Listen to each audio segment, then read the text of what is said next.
few years ago, I watched the really awful remake of Black Christmas, and I'm so glad that I watched the original 1974 version quite long before that, actually, because it might have put me off watching it, but I really love this film. Now, I'm a fan of horror, but despite not being the biggest Christmas fan, I really love Christmas films. I have a very big soft spot for them, so combining the two is just an absolute delight.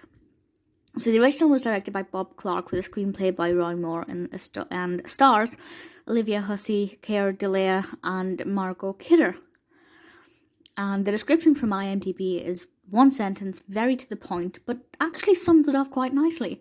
During the Christmas break, a group of sorority girls are stalked by a stranger. And I have to say, when you say a film is set around a sorority with a teenage cast, it's usually very boring, very cliche. You know who's going to die, you know what's going to happen. And usually it's not very scary. But actually, with Black Christmas, the atmosphere is so chilling and so unpredictable that it's really pretty impressive. So one of their friends disappears, and then other weird things start to happen over the Christmas break for these girls in the sorority.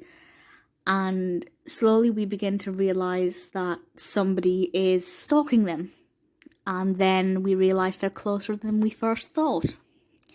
And it is predictable. It follows the usual blueprint. I say it's predictable.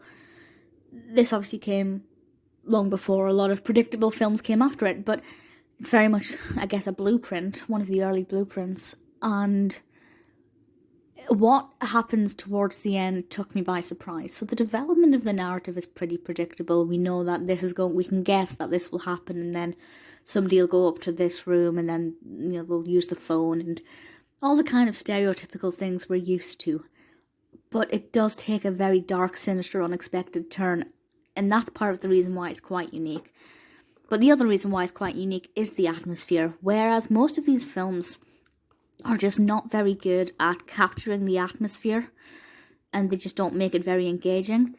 That's certainly not the case here. They actually do make it really thrilling, very easy to watch in the sense that it's captivating, but difficult to watch in the sense that it's a little bit sinister and a little bit disturbing. And we have a great cast of characters. None of them I don't think I was really rooting for, which is always the case with a teenage-driven film like this, because they're all very kind of stock characters, but they're all very well acted.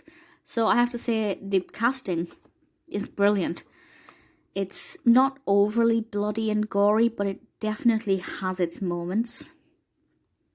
I really like this film. It's really great. If you've seen the remake, and I can probably guess comfortably that you didn't like it, don't worry.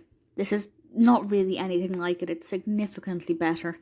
If you haven't seen either of them, then definitely give this a watch, and then by all means watch the remake. Maybe you'll like it, but it's just trying to be a hybrid Black Christmas Mean Girls. It's a load of mess.